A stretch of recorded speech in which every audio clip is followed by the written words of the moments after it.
Well, hello. Welcome to the latest episode of Who Gives a Folk. And today I want to talk about what I think is an exemplar illustration of what I mean by folk drama.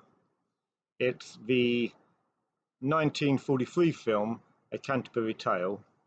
I have to admit, when I chose to do this one as my next episode, I hadn't realised that it was also by Michael Powell and Emeric Pressburger, who did Gone to Earth. So if I'd have realised that, I'd have probably left it a while, but I didn't. So, as the Fourth Doctor might say, it's serendipity.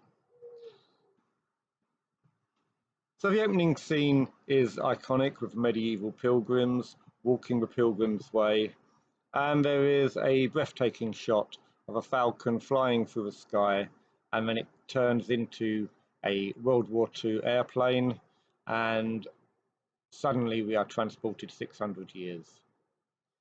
We are now in World War II, and the story continues. But I think this is about saying, it collapses time. But time isn't just passing, but it's cyclical. We are very much a part of then as they are of now, but the time, the land, the world around us doesn't recognise time. We're all facing the same issues, much like Alan Garner's Redshift. It is what underpins this film: the sense of place, the sense of time, the sense of time not actually passing. So, a very famous scene, and justifiably so. Now, one of I think, the most important aspects of this film, but again underpins it throughout the entire film, is a section of the Pilgrims Road called the Bend in the Path, and that is a fundamental point of the film. It's a point on the Pilgrims Road where the pilgrims turn a corner, and then they get their first glimpse of Canterbury Cathedral. Now, in the story, the main female character, Alison, she's been there in the past. She spent 13 days there with her father on what sounds like an archaeological dig, but it's described as a geological dig. And it echoes, this echoes about how long that bend in the road has been there. That bend has been part of local conscience and the conscience of travellers and pilgrims for millennia. Later in the film, Mr. Culpepper, who I'll talk about later, is a local magistrate, and he gives a talk to the soldiers there that are in the village, and again he emphasises the bend in the road, the bend in the path, as a way of transporting us across time. He says that the bluebells they saw, the birds they heard, the rivers they saw, they're the same as what people see now. And he's just, again, collapsing time around the bend in the road. And then later, Alison goes to the bend in the road, and as she's there, it's very quiet, and she can hear loops of medieval sounds, and they're clearly physical to her. She can clearly hear something, which is a little supernatural element to the film, but it's very moving. And it tells us both the sounds of the past are here with us in the present. The land doesn't forget. The bend in the road, that subliminal place, doesn't forget. And it's here also, just afterwards, that she gets to talk to the first time properly with Mr. Culpepper, and a bond forms which is very different from the slightly suspicious, slightly antagonistic conversations they'd had previously. So I think this trope of the bend in the road is something which speaks to all of us. It is more than what you'd just expect in a run-of-the-mill drama. It says a lot more. So that's why I think this is folk drama rather than just your run-of-the-mill wartime comedy.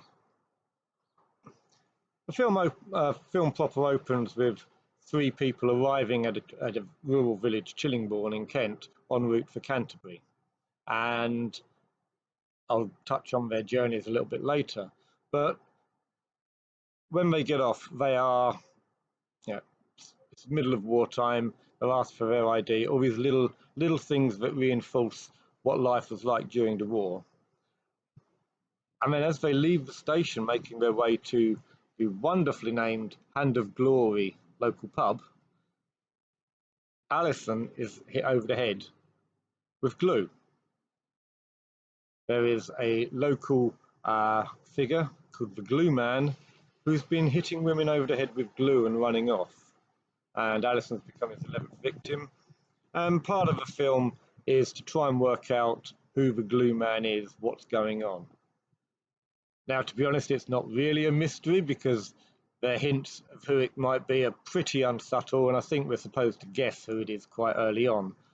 But it's just, it's that kind of folkloric bogeyman that is used to scare people, and in this case, is especially meant to warn people. But it very quickly becomes obvious that the culprit is Mr. Culpepper. And Mr. Culpepper is the local magistrate. Everybody knows who Mr. Culpepper is. He is basically the local squire.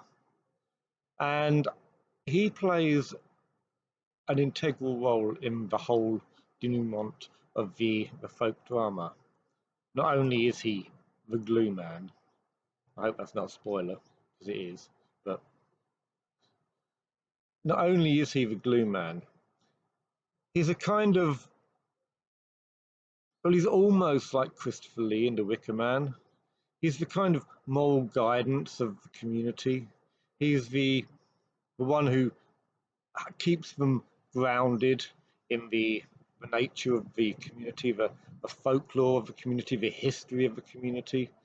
And at one point he gives a talk to the soldiers, all the soldiers that are billeted in the village, and it's about Kent.